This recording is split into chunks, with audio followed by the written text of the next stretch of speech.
I'm moving out tonight. I've met someone who truly appreciates me. My husband's words pierced through the joyful chatter at our daughter's baby shower. Silence fell over the room like a heavy curtain. From the corner, a young woman, maybe 30 years old, awkwardly raised her glass of mimosa and gave a small wave. Our friends and family sat frozen, their expressions ranging from shock to pity to secondhand embarrassment. My daughter, Jennifer, 7 months pregnant with our first grandchild, looked up from the tiny pair of booties she'd just unwrapped. Her face crumpled, and I instinctively placed my hand on her shoulder. "I'm happy you found your path," I said to my husband of 38 years, surprising myself with the steadiness in my voice. I squeezed Jennifer's shoulder gently, whispered, "I'll call you later," and walked out of the community center in Columbus, Ohio, with my head held high. The May sunshine felt warm against my face as I stepped outside, a stark contrast to the cold reality that had just unfolded. I am Teresa Callahan, 61 years old, a retired school librarian who just watched my marriage publicly implode. But I wasn't as devastated as everyone in that room might have assumed, because I'd known for months. I slid into my car, a sleek new Lexus that Gregory had complained was too extravagant for a retiree, and pulled out my phone. With trembling fingers, anger, not sadness, I sent a text message with a secure link and the simple words, "You might want to check this when you have a moment." As I pulled away from the curb, I glanced in my rearview mirror to see Gregory bursting out of the building, his face flushed as he fumbled with his phone. I knew exactly what he was seeing. Documentation of every financial move I'd methodically made over the past 3 months. The vacation house in Sandusky now solely in my name. Our joint savings, carefully and legally redistributed. The retirement accounts, protected under a trust my lawyer had assured me was airtight. Years ago, this would have been unimaginable. I was the woman who had to ask permission to buy a new dress, who handed over my teacher's paycheck for better management, who believed my husband when he said that financial matters were too complicated for me to understand. But people can change. People can learn. People can prepare. My phone began to ring. Gregory's name flashed on the screen. I declined the call and turned onto the highway, heading toward the luxury apartment I'd secretly leased last month. I first noticed something was wrong last Christmas. We were hosting our traditional family dinner. Gregory, myself, Jennifer, and her husband Thomas, our son William, who had flown in from Portland, and a handful of close friends. I was in the kitchen preparing dessert when Gregory's phone, left carelessly on the counter, lit up with a message. "Missing you already. Last night was perfect." The sender's name was Angela B. I remember setting down the knife I was using to slice apple pie, wiping my hands on my apron, and taking a deep breath. After 37 years of marriage, you develop an intuition. This wasn't a colleague.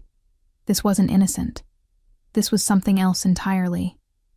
I didn't confront him that night. Instead, I began to pay attention. Gregory, once predictable in his routines, had become erratic. Monthly fishing trips extended to every weekend. Late nights at the office became more frequent, despite his supposed preparation for retirement from the investment firm where he'd worked for 3 decades. Credit card statements showed dinner charges at restaurants too fancy for business meetings, always for exactly 2 people. "You seem distracted lately," he said to me one evening in February, not looking up from his newspaper. "Is everything all right?" I almost laughed at the irony. "Just thinking about our future," I replied honestly. Gregory nodded absently. "Don't worry about that. I've got everything under control." That was his favorite phrase. "I've got everything under control." He'd said it when we bought our first home, when we invested in his company's stock options, when we made decisions about our children's education. For decades, I believed him. I trusted him to handle our finances because he was the expert, the successful investment advisor who managed millions for clients. What did I know about money? I was just a school librarian who loved books and children. But watching him pretend to read that newspaper while his mind was clearly elsewhere, I realized something important. Gregory might be having an affair, but his real betrayal had been keeping me financially ignorant for decades. That was a power imbalance I could no longer accept. The very next day, I made an appointment with Valerie Peterson, a financial advisor recommended by my friend Dorothy, who had navigated her own difficult divorce years earlier. Valerie listened carefully as I explained my suspicions and my situation. "You've been married how long?" she asked, reviewing the paperwork I'd brought. 38 years in June. "And in all that time, you've never had your own accounts?" I shook my head, feeling a flush of embarrassment. Gregory always said it was more efficient to manage everything together. "Mrs. Callahan, you need a crash course in taking control of your financial life," Valerie had said, pushing her glasses up on her nose. "And you need to move quickly, but carefully." The next month was a blur of appointments, paperwork, and secret financial maneuvers. I met with a lawyer, Elizabeth Winters, who specialized in high-asset divorces. I gathered documents, made copies, and cataloged every asset we owned. I learned that Ohio is an equitable distribution state, meaning that in a divorce, marital property would be divided fairly, though not necessarily equally. "You've contributed to this marriage for nearly 4 decades, Elizabeth explained. "As a teacher, you helped put food on the table while raising your children. You have every right to an equal share." What shocked me was discovering exactly what that share encompassed. Gregory had accumulated significantly more wealth than I'd realized. Beyond our primary residence and vacation home, there were investment properties I hadn't known about, stock portfolios, and retirement accounts with balances that made my eyes widen. "He kept all this from me?" I asked, stunned as I looked at the statement totals. "Financial concealment is unfortunately common," Elizabeth said gently. "But knowledge is power, and now you have both." Armed with this new understanding, I followed my legal team's advice meticulously. I opened my own bank accounts. I began transferring funds from our joint accounts, not all at once, which could look vindictive, but gradually and strategically. I updated beneficiary designations on insurance policies. I secured copies of tax returns, investment statements, and property deeds.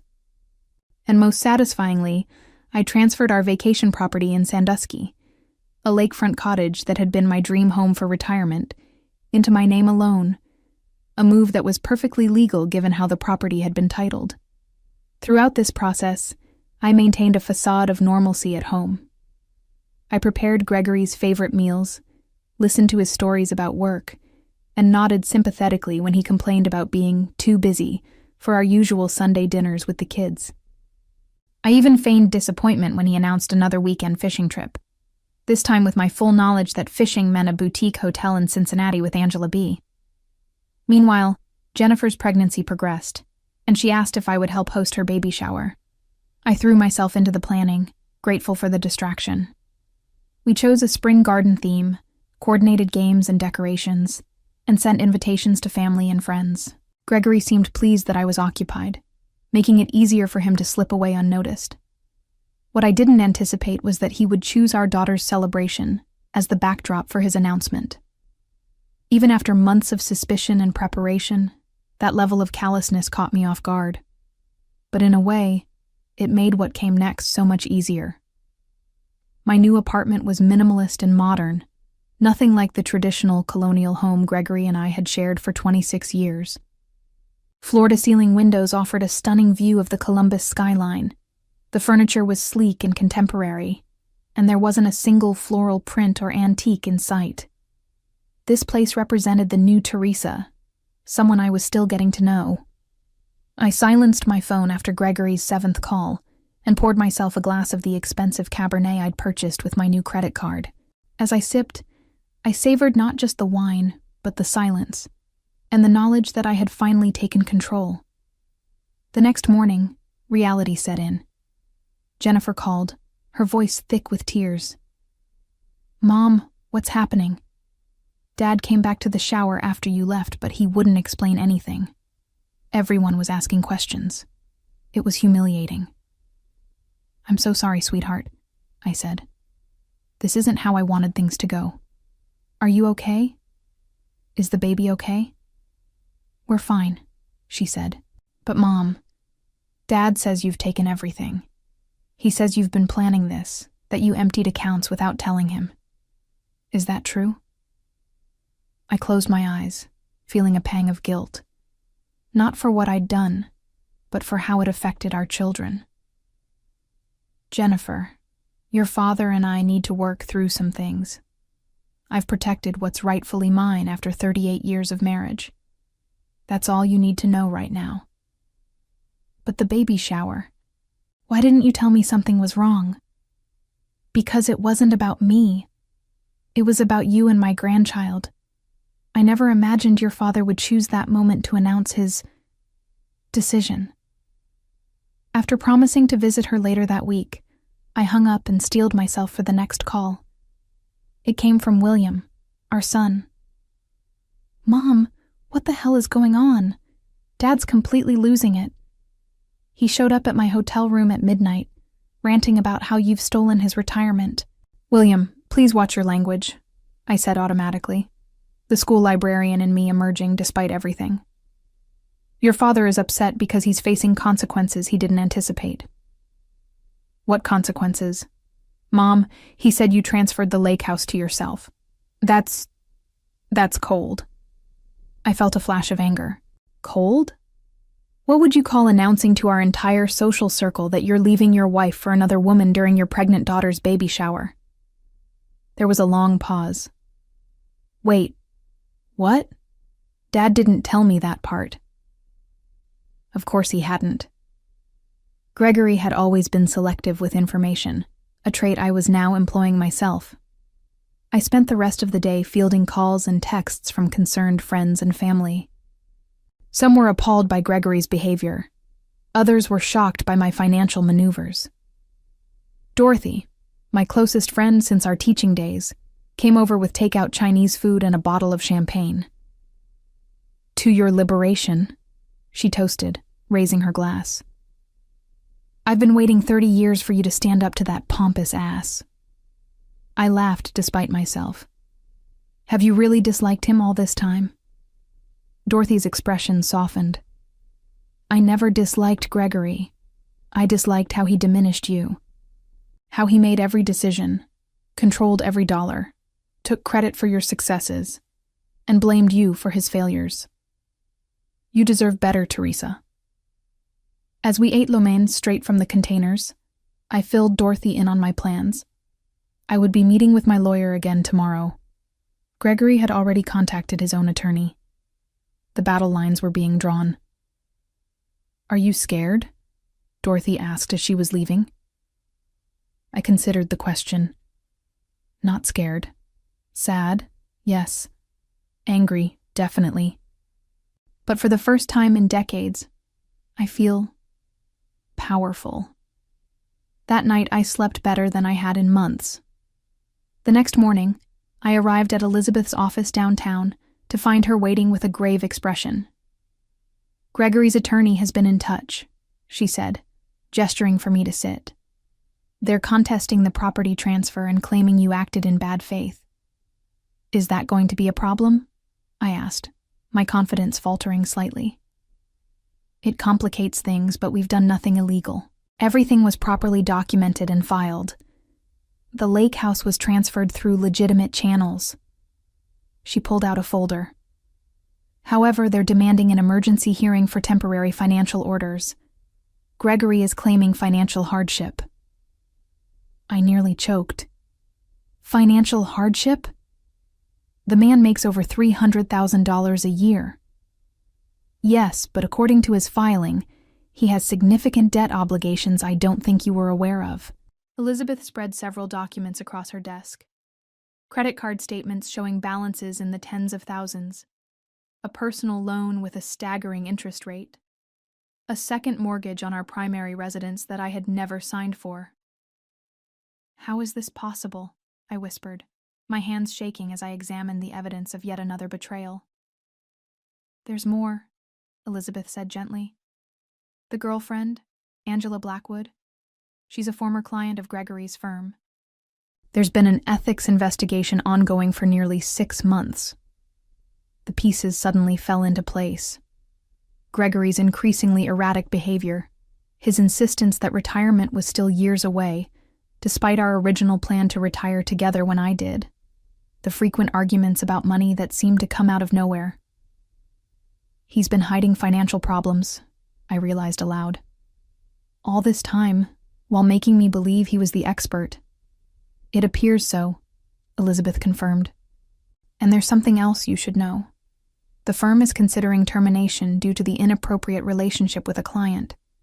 If they find evidence he mismanaged her finances, he could lose his license, I finished. For a moment, I felt a wave of vindication, quickly followed by a cold realization. If Gregory lost his income and professional standing, it could impact the settlement I would receive in the divorce. What does this mean for me? I asked. It means we need to adjust our strategy, Elizabeth said. The good news is that you've already secured significant assets. The bad news is that there may be less to divide than we initially thought. As I left Elizabeth's office, I noticed a familiar car parked across the street, Gregory's black BMW. He stepped out as I approached my vehicle.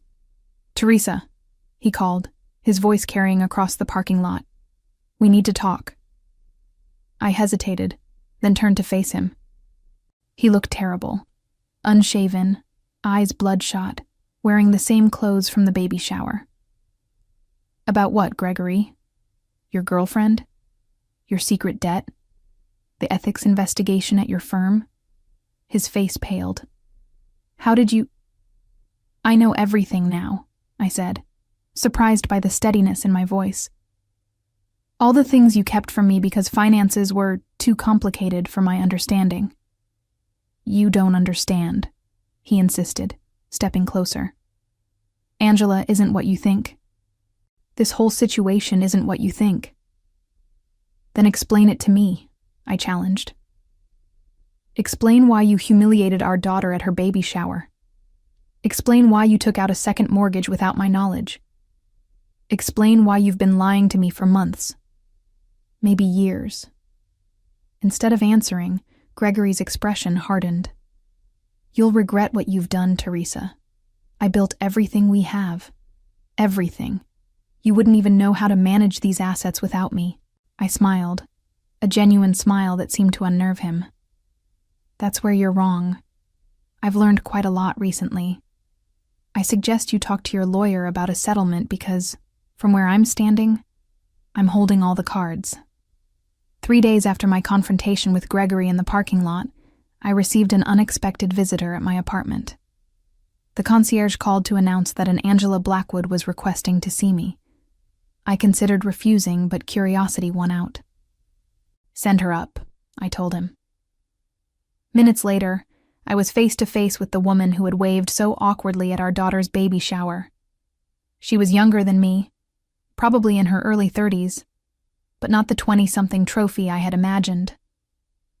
She wore a conservative pantsuit and minimal makeup, looking more like a business professional than a homewrecker. Mrs. Callahan, she began, her voice tight.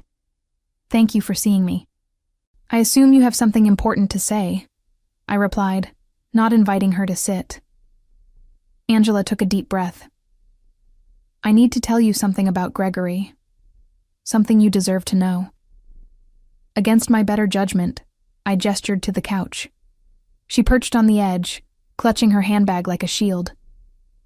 I'm not having an affair with your husband, she stated flatly. I never was. I laughed, a sharp sound without humor. You'll forgive me if I don't believe you. You were at my daughter's baby shower, waving when my husband announced he was leaving me for someone who truly appreciates him.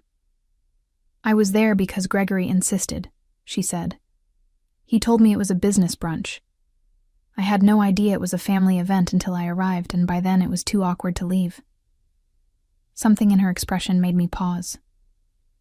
Then why the announcement? Why the wave? Angela's eyes filled with tears. because Gregory has been manipulating both of us. I'm not his girlfriend. I'm his victim. For the next hour, Angela told me a story that shook the foundations of everything I thought I knew. She had been Gregory's client at the investment firm, a young widow who inherited a substantial sum after her husband's death.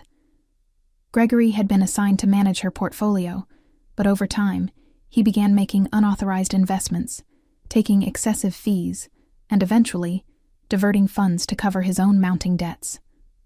When I discovered what he'd done, I threatened to report him, Angela explained. That's when the manipulation started. He convinced me that no one would believe me, that he could make it look like I had authorized everything. He said he had connections that could ruin me professionally. Why are you telling me this now? I asked, still skeptical but increasingly disturbed. Because yesterday, I finally went to the firm's ethics board with proof of what he did. They've launched a formal investigation. Gregory called me last night, threatening me again, and mentioned that you had stolen his money. That's when I realized you might be in danger too. She reached into her bag and pulled out a flash drive. This contains copies of all the documentation, altered statements, forged authorizations, everything. I thought you should have it for your divorce proceedings. After Angela left, I sat stunned in my living room, the flash drive heavy in my palm. I didn't know whether to believe her story, but I knew someone who could help me verify it. I called Valerie, my financial advisor, and arranged to meet her immediately. After reviewing the documents on the drive, she confirmed what Angela had told me. This is serious, Teresa, Valerie said grimly. These aren't just ethical violations, they're potentially criminal. I felt sick. The man I had married, the father of my children, hadn't just betrayed me with another woman. He had committed fraud and potentially ruined lives. And now I had evidence that could send him to prison. That night, as I stared at the city lights from my window, I faced the most difficult decision of my life. What would I do with this information? The following week unfolded like a slow-motion car crash. Gregory's firm placed him on administrative leave pending their investigation. Our divorce proceedings were temporarily stalled as both legal teams processed the new information.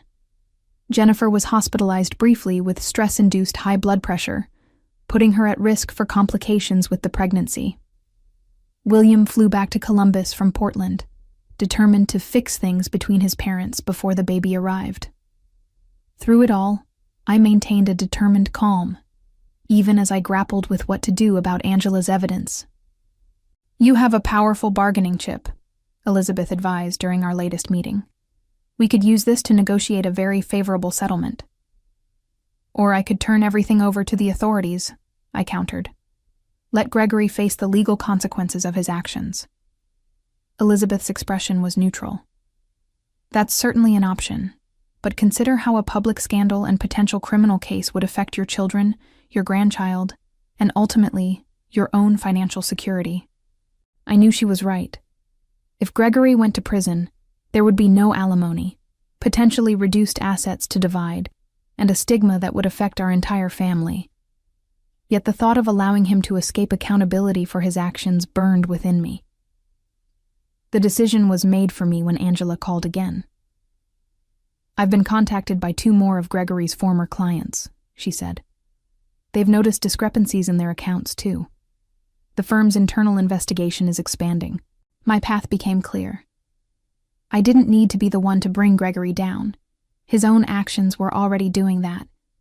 What I needed was to protect myself, my children, and yes, even Angela and the other victims. I scheduled an emergency meeting with Elizabeth and came with specific demands for our counteroffer to Gregory's settlement proposal. Full ownership of both properties, 70% of all investment accounts, a lump sum alimony payment rather than monthly support, and most importantly, a complete separation from any liability related to Gregory's professional misconduct. He'll never agree to this, Elizabeth warned. He will, I said confidently, because I'm offering him something in return, my silence. The settlement meeting was held in a conference room at Elizabeth's law firm. Gregory arrived with his attorney, a sharp-suited man with an aggressive reputation. I was surprised to see how much Gregory had aged in just 2 weeks. Deep lines etched his face, and his hair seemed grayer. "Mrs. Callahan has reviewed your proposal and has a counteroffer," Elizabeth began, sliding folders across the table. Gregory's attorney skimmed the documents, his eyebrows rising. "This is completely unreasonable," he declared. "Is it?" I asked, speaking directly to Gregory. "Considering what I know about your professional situation, I think it's quite generous." Gregory's face drained of color. "What are you talking about?" "Angela Blackwood came to see me," I said quietly. "She shared some very interesting documentation about your investment practices." "You're bluffing," Gregory's attorney interjected. I turned to Elizabeth, who nodded and produced a thumb drive. "This contains copies of everything we have," she said. "We haven't shared this information with authorities yet, but rest assured, we will if necessary." Gregory and his attorney stepped outside to confer. I could see them through the glass wall of the conference room. Gregory gesticulating wildly, his attorney speaking in urgent, hushed tones. When they returned, Gregory's surrender was evident in his posture. "We'll accept the terms," his attorney announced stiffly. "With one modification. My client requests ongoing visitation rights with his future grandchild." I felt a twinge of unexpected emotion. Despite everything, Gregory was still a father and soon-to-be grandfather. That was something even I wouldn't take away from him. "Agreed," I said, "provided he completes an ethics course and financial counseling." Gregory looked up, surprise flickering across his face. "Why would you stipulate that?" "Because our grandchild deserves a grandfather who understands right from wrong," I replied simply. "Something you seem to have forgotten along the way." 2 hours later, with papers signed and notarized, my 38-year marriage was effectively over. The day Jennifer gave birth to Eliza Grace, Gregory and I sat on opposite sides of the hospital room. Our new reality crystallized in the awkward silence between us. But when our daughter placed that tiny bundle in my arms, nothing else mattered. I was a grandmother now, embarking on yet another new chapter in my life. In the months that followed, Gregory's professional world collapsed completely. The firm's investigation expanded to include regulatory authorities, and while he avoided criminal charges through a cooperation agreement, his career in financial services was permanently ended. He moved to a small apartment across town, started therapy, and began the humbling process of rebuilding his life from scratch. As for me, I sold our family home and moved permanently into my apartment. I traveled to places I'd always wanted to see: the Grand Canyon, New York City, even a 2-week tour of Italy. I volunteered at the library where I'd once worked, reading to children twice a week. And slowly, carefully, I began to repair the relationships damaged by Gregory's betrayal and my own necessary but painful response. "You know," Dorothy said one evening as we shared dinner on my balcony, "you've completely transformed this past year. You're not the same Teresa I've known for decades." I considered this as I looked out at the Columbus skyline, golden in the setting sun. "I'm exactly the same person," I corrected gently. I just finally allowed her to emerge.